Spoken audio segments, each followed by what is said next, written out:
रमेश अपने दो दोस्तों के साथ मोहल्ले के नुक्कड़ पर बैठा हुआ था। सामने चाय वाले की दुकान थी और तीनों खाली ग्लास टेबल पर रखे हंसते बतियाते रहे थे। हैप्पी बर्थडे दीपक भाई। Thank you thank you. ये देखो पापा ने गिफ्ट में बाइक दिलाई मुझे। सच में बाइक दिला दी? पहले तो मान नहीं रहे थे, बोले पैसे नहीं है, बहुत खर्चा है, लेकिन मैंने जिद की तो आखिर में मान गया। अब देखो एकदम नई नवेली बाइक घर के बाहर खड़ी है। वाह यार, तू तो बड़ा लकी है। तेरे पापा सच में कितने अच्छे हैं। बिल्कुल, तेरे पास तो सब कुछ है, अच्छे अच्छे कपड़े, जूते और अब बाइक भी। हाँ भाई, पापा सब कुछ दिला देते हैं। मैं तो आज बहुत खुश हूँ। तीनों हंसते मुस्कुराते बातें कर रहे थे। फिर धीरे धीरे सब अपने अपने घर निकल गए। रमेश जब घर लौटा तो दरवाजे पर खड़ी अपनी बहन मानसी को देखा। अरे मानसी, ये तेरी चप्पल को क्या हो गया? पूरी तरह से फट गई है। हाँ, कॉलेज से लौटते समय रास्ते में टूट गई। तूने मम्मी पापा को बताया? बताया था, लेकिन पापा बोल रहे थे पैसे नहीं है। फिर आरती ने अपने अंकल से सिलवा दी थी, वो भी फ्री में। लेकिन देखो ना, फिर से टूट गई। अब कॉलेज कैसे जाऊंगी? रमेश चुपचाप बहन की हालत देखता रह गया। तभी दरवाजे से अंदर आते हुए उसके पिताजी दिखाई दिए। पापा, आपके पास 100 रुपया है क्या? मानसी के लिए चप्पल लेनी है, वरना ये कल कॉलेज नहीं जा पाएगी। अरे बेटा, सच कह रहा हूँ, जेब में 1 रुपया नहीं है। ठेले पर 16-17 दिन से कुछ बिक ही नहीं रहा। समझ में नहीं आता घर कैसे चलेगा। देखो बेटा, तुम्हारे पापा सच बोल रहे हैं। बार बार उनसे पैसे की जिद मत किया करो, थोड़ा हालात समझो। रमेश को बहुत गुस्सा आया, लेकिन पापा की थकी आंखें देखकर वो चुप हो गया। इसके कुछ दिन बाद दोनों भाई बहन की बोर्ड की परीक्षा शुरू हो गई। रमेश सोचता रहा कि पापा के पास पैसे तो है नहीं, तो एग्जाम देने दोनों कैसे जाएंगे? कुछ तो पैसे लगेंगे ना। आखिरकार उसने खुद जुगाड़ लगाया। उसने अपने दोस्त रविंद्र के पापा की दुकान पर काम करना शुरू किया और वहीं से कुछ पैसे कमाकर मानसी को दे दिए। ये पैसे कहाँ से आए? अरे तू बस ले ले, तुझे पढ़ाई करनी है ना, इतना सोच मत। परीक्षाएं खत्म हुई। कुछ दिन बाद त्योहार भी आ गया।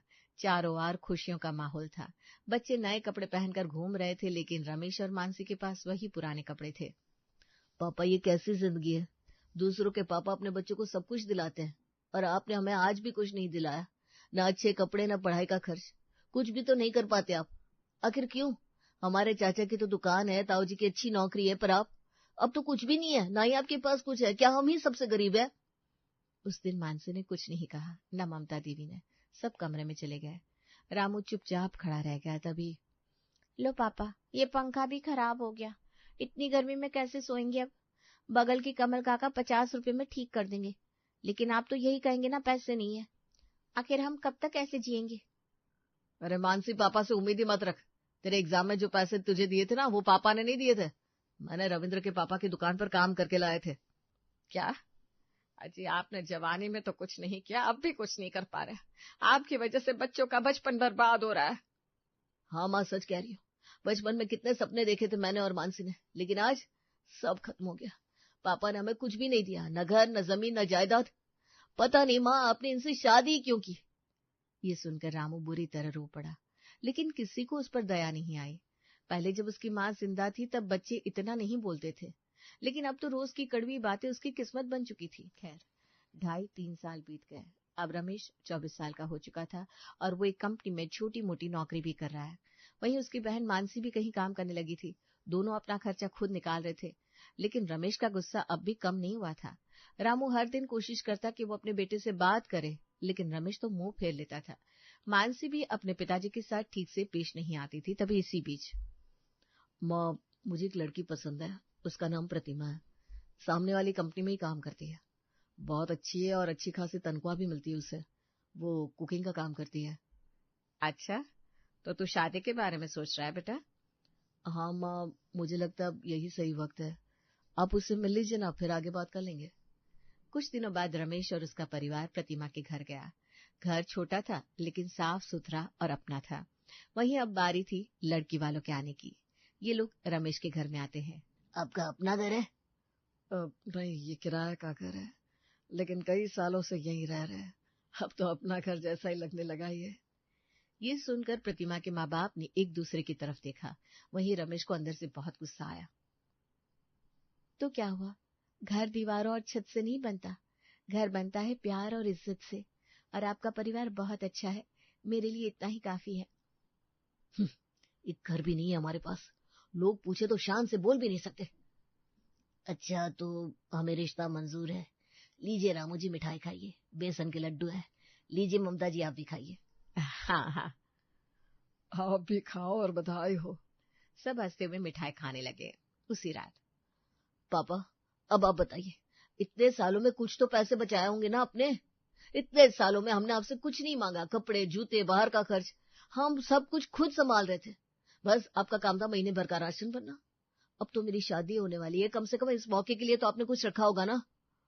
बेटा माफ करना, सच कहूँ तो मेरे पास कुछ ज्यादा पैसे नहीं है। जितनी कमाई होती है उससे घर का खर्च चल जाता है, बस इसीलिए 5-6 हजार रुपए है मेरे पास, वही दे सकता हूँ। क्या? अरे मन रखने के लिए सही बोल देते कि कहीं से जुगाड़ कर लूंगा, लेकिन आप तो जैसे कुछ करना ही नहीं चाहते। अरे कैसे पिता है आप?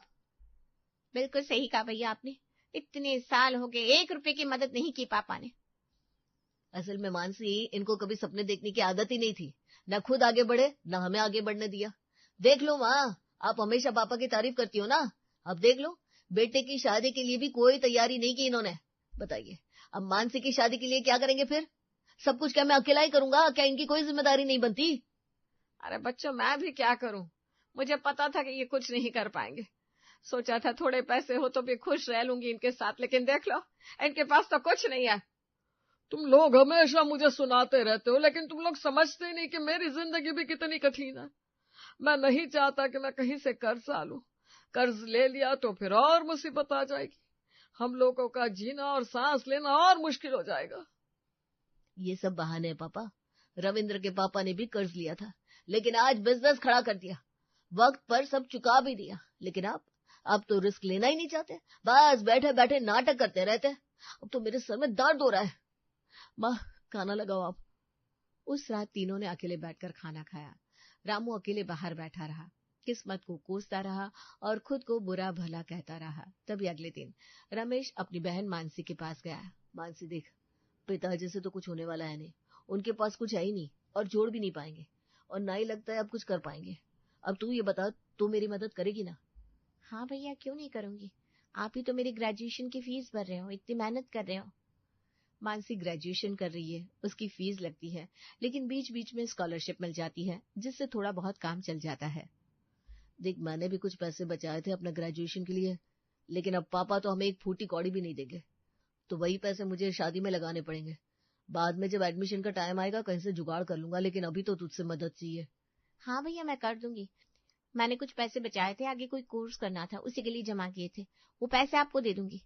अगले दिन मानसी बैंक में गई, उसने 40,000 रुपए निकाल कर सीधे अपने भैया के हाथ में दे दिए। देखो पापा, आपको शर्म आनी चाहिए, आप तो कुछ नहीं कर पाए, लेकिन आपकी बेटी ने पढ़ाई करते करते मेहनत करके इतने पैसे बचा लिए, और आप 7,000 तक पूरे नहीं दे पाए। और ये देखो, ये 50,000 मैंने अपने ग्रेजुएशन के लिए रखे थे, लेकिन अब शादी में लगाने पड़ रहे हैं। आगे क्या होगा पता नहीं, शायद मुझे अपनी पत्नी के घर वालों से पैसे मांगने पड़े। थोड़ी बेइज्जती होगी तो हो जाए। आपको तो वैसे भी इज्जत और बेइज्जती का मतलब ही नहीं पता होगा, है ना? अगर होता तो कम से कम हमें इस हालत तक तो नहीं पहुंचाते आप। रमेश ने गुस्से में पापा को बहुत कुछ सुना दिया, फिर उन पैसों से छोटे मोटे इंतजाम कर लिए। शादी में जैसे तैसे नाक बच गई, थोड़ी मदद इधर उधर से भी आ गई। शादी ठीक ठाक हो गई, प्रतिमा बहू बनकर घर आ गई। कुछ दिन तक तो सब कुछ ठीक ठाक चलता रहा, लेकिन 4-5 दिन बाद फिर से वही लड़ाई झगड़े शुरू हो गए। सासू माँ, चलिए ना, मेला लगा है, घूमने चलते हैं। ममता देवी तैयार हुई, उसने साड़ी पहन ली। प्रतिमा देखते ही बोली, अरे माँ, इतनी पुरानी साड़ी क्यों पहन रखी है, कोई नई साड़ी नहीं है क्या? नहीं बेटा, ये साड़ी पुरानी नहीं है, 1.5 साल पहले ही ली थी, बहुत अच्छी है। उसी वक्त रमेश ने देखा कि पापा ठेला खींचते हुए घर लौट रहे हैं। बेटा देख ले, आज भी बस 50 रुपए की बिक्री हुई है। बस इतना ही? पता नहीं आप कैसे आदमी हो, कम से कम इतना तो कमा सकते हो आप कि अपनी पत्नी को हर 5-6 महीने में एक नई साड़ी दिला दो। अरे सस्ती वाली ही सही। देखो आप, मेरी पत्नी आपकी पत्नी के साथ मेले में जा रही है, लेकिन मम्मी के पास पहनने के लिए एक नई साड़ी नहीं है। मुझे इतनी शर्म आ रही कि कमरे में जाने का मन भी नहीं कर रहा, और ये सब आपकी वजह से। यही वजह है कि हम आपकी बिल्कुल इज्जत नहीं करते। रमेश बहुत गुस्से में था। उसे अब परवाह नहीं थी कि उसकी पत्नी सुन रही है या नहीं। वहीं प्रतिमा सब समझ गई कि ससुर की घर में कोई कदर नहीं है। तभी शाम को रमेश ने प्रतिमा को सब कुछ समझाया। अच्छा, तो ये बात है। वहीं अगले दिन से प्रतिमा ने ससुर को इग्नोर करना शुरू कर दिया। अरे ओ ममता, रमेश की माँ, मानसी की माँ, जरा एक गिलास पानी तो ला दो। बहू कमरे से बाहर आई, ससुर को देखा भी नहीं, सीधा किचन में चली गई और पकौड़ियां बनाने लगी और साथ में चाय भी। वहीं ससुर राम का मन चाय पीने का था, लेकिन बहू ने तो उसे पूछा तक नहीं। उसके कुछ दिन बाद सब लोग आराम से फिल्म देख रहे थे। रमेश ने टीवी पर फिल्म लगा दी थी। उसी कमरे में 2 कुर्सियां भी थी, एक पर मानसी बैठी, दूसरी पर प्रतिमा। बाकी दोनों बिस्तर पर लेटे थे, फिल्म देख रहे थे। तभी ससुर काम से घर लौटे। अच्छा, तो तुम लोग टीवी देख रहे हो? कोई जवाब नहीं आया। बहू भी चुप रही, यहाँ तक कि उसने कुर्सी से उठकर जगह भी नहीं दी अपने ससुर को। पापा, आपको भूख लगी होगी ना, आज अपने आप खाना खा लो। आपकी मनपसंद तोरे की सब्जी बनाई है, हम लोग फिल्म देख रहे हैं। उधर ममता देवी मन में सोचने लगी। ससुर आए और बहू ने कुछ भी नहीं किया, लेकिन मैं भी क्या करूं, जब अपने ही बच्चे पसंद नहीं करते इन्हें, तो बहू क्या करेगी। इसके 5 दिन बाद, देखो ये पास्ता ना बहुत अच्छा है, थोड़ा महंगा वाला भी है। हम लोग ना अपने घर पर कभी कभी बनाते हैं इसे, सोचा आप लोगों को भी बना के खिलाओ। मैं चीज, सॉस और बाकी सामान भी ले आई हूँ। बहू किचन में लग गई। थोड़ी देर में घर में खुशबू फैल गई और प्लेटों में पास्ता परोस दिया गया। वाह भाभी, आपने तो कमाल कर दिया, ये तो बहुत टेस्टी है। सच में बहुत बढ़िया है। अच्छा मम्मी जी, मैं ये कह रही थी कि पास्ता तो बहुत कम थे, इसलिए 1 लोग के लिए कम पड़ गया है, तो ऐसा करते पापा जी को रहने देते। तभी इसी शाम को दरवाजे की तरफ हल्की सी आहट हुई और रामू आते हुए देखे, जिसके सर पर थोड़ी चोट आई हुई थी। पापा, ये क्या हुआ, ठीक तो है ना आप? अरे बेटा, हमारा ठेला एक कार वाले से जोरदार भीड़ गया, सर पर भी तेज चोट लगी है, बहुत दर्द हो रहा है। अरे बाप रे, यहाँ बैठ जाओ आप, मैं हल्दी का लेप बना के लाती हूँ अभी। मानसी भी उठकर अपनी माँ की मदद करने लगी। मानसी अपने पिताजी के लिए दूध लेकर आई। रामू की पत्नी उसके लिए हल्दी का लेप लेकर आई। उसने रामू के सर पर हल्दी का लेप लगा दिया। माँ जल्दी करो, पापा को ज्यादा दर्द लग रहा है। तभी रमेश ने पापा का हाथ पकड़ा और उन्हें सहारा देकर कमरे तक ले गया और बिस्तर पर लिटा दिया। पापा, मैंने आपको कितनी बार कहा है कि ये ठेले का काम छोड़ दो, कोई और काम सीख लो आप। अब देखो क्या हालत हो गई आपकी। बेटा, मैंने पढ़ाई नहीं की, कोई और काम आता नहीं। बीच में बर्तन बनाने का काम किया था, पर वो भी सही नहीं चला, जिसके कारण 3 दिन तक तो कोई कमाई नहीं हुई थी। बड़ी मुश्किल से गुजारा हुआ था उस समय। लेकिन अब मैं सोच रहा हूँ कि दिनेश से थोड़ा कर्ज ले लूं और कुछ सस्ते कपड़े खरीद कर ठेले पर बेचने लगूं, शायद थोड़ी कमाई हो जाए। रमेश कुछ नहीं बोल पाया। भीतर से नाराज था, पर बाहर चुप रहा और कमरे से बाहर निकल गया। ऐसे ही दिन निकलते रहे। वहीं रमेश इधर उधर से जुगाड़ करके अपना ग्रेजुएशन का एडमिशन करवा ही लेता है। तब उसने सोचा, एक बाइक ले लेता हूँ किस्त पर, ताकि प्रतिमा मायके आ जा सके और घर की छोटी मोटी जरूरतें भी आसान हो जाए। प्रतिमा, सुनो तो, मैं सोच रहा हूँ एक बाइक ले ले किस्त पर। तुम देखो ना, कहीं से थोड़ा पैसा मिल जाएगा क्या। अरे मैं बार बार कहाँ से पैसों का जुगाड़ करूं, और तुम्हारे पिताजी से भी कुछ करने के लिए कहो ना। वैसे भी कुछ समय पहले मेरे पिताजी ने तुम्हारे ग्रेजुएशन के लिए पैसे दिए थे ना, अब वो बार बार कहाँ से लेकर आएंगे पैसे। उनके पास कौन सा पैसों का पेड़ लगा है। ऐसा तो नहीं है कि तुम्हारे पिताजी के पास पैसे हैं लेकिन वो छुपा कर रखते हैं या अपने किसी रिश्तेदार को देते हैं। अरे ये तो भगवान ही जाने वो अपने पैसों का क्या करते हैं, सच बोलते भी है या नहीं, मैं तो परेशान हो गया उनसे। तभी मानसी बीच में आकर बोली, भैया, पापा से तो कुछ नहीं होने वाला। ये सुनकर रमेश और भी गुस्सा हो गया और वो गुस्से में अपने पिताजी के पास जाकर न जाने उन्हें क्या क्या बोलने लगा। तभी अगले दिन, देखिए हमने ये नया साउंड बॉक्स लिया है, ऐसा कहकर वो सबको साउंड बॉक्स दिखाती है, लेकिन अपने ससुर को छोड़कर। रमेश चुपचाप देख रहा था।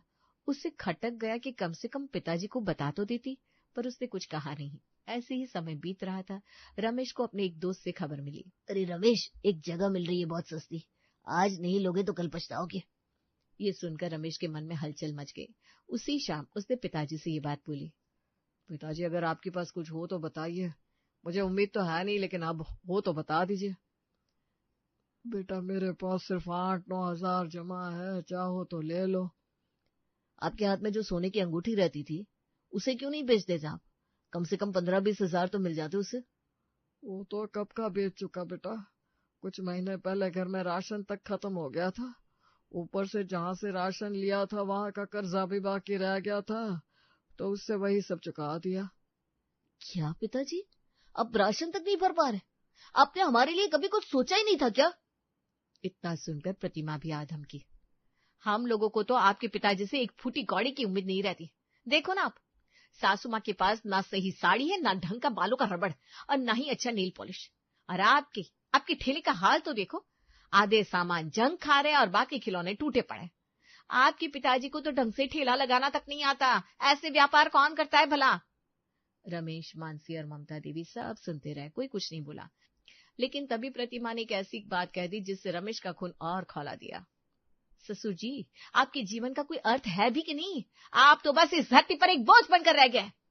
तभी रमेश अचानक गुस्से से फट पड़ा। बस प्रतिमा, बहुत बोल ली तुम। ये मेरे पिताजी है, मानसी के पिताजी है और मेरी माँ के पति है। हम तीनों को हक है इन्हें कुछ भी बोलने का, लेकिन तुम कौन होती हो बीच में बोलने वाली? मैंने देखा तुम मेरे पिताजी के साथ कैसा व्यवहार करती हो, और आज तो तुमने हद ही कर दी। पापा को धरती का बोझ बोल रही हो। आगे से जरा सोच कर बोलना, वरना मैं तुम्हारे माँ के छोड़ आऊंगा और लेने भी नहीं आऊंगा। हाँ सच में भाभी, आपको इतना ज्यादा नहीं बोलना चाहिए। प्रतिमा, तुम इस घर की बहू हो, अपने ससुर का थोड़ा तो सम्मान करो। सभी ने प्रतिमा को खूब सुनाया। प्रतिमा ने तिरछी हंसी के साथ कहा, अच्छा, तो यहाँ पर मुझे बुरा बना दिया आप लोगों ने। पर ये मत भूलिए कि आप सभी तो ससुर जी को कितना बुरा भला कहते हो, ऐसी बातें करते हो जो सीने में चुभ जाती इनके। ठीक है, अगर अपमान करने का हक सिर्फ आप तीनों को ये है तो कीजिए, वैसे भी ये काम आप लोग अच्छे से करते हो। मैं चलती हूँ अपने कमरे में। प्रतिमा अपने कमरे में चली गई। वहीं रमेश ने पिताजी की तरफ देखा और बोला, पापा आप टेंशन मत लीजिए, जमीन लेने के पैसों का बंदोबस्त मैं खुद कर लूंगा। वहीं बेटी मानसी चुपचाप किचन में गई और पिताजी के लिए चाय बनाकर लाई। ममता देवी भी अपने पति के पास बैठ गई और धीरे धीरे उनसे बातें करने लगी। वहीं अब प्रतिमा अपने ससुर के लिए कुछ बुरा कहने लगती तो रमेश हमेशा भड़क उठता। और फिर एक दिन प्रतिमा ने मुस्कुराते हुए कहा, चलो अब तो ससुर जी का ये लोग थोड़ा सम्मान करने लगे हैं, मेरी योजना काम कर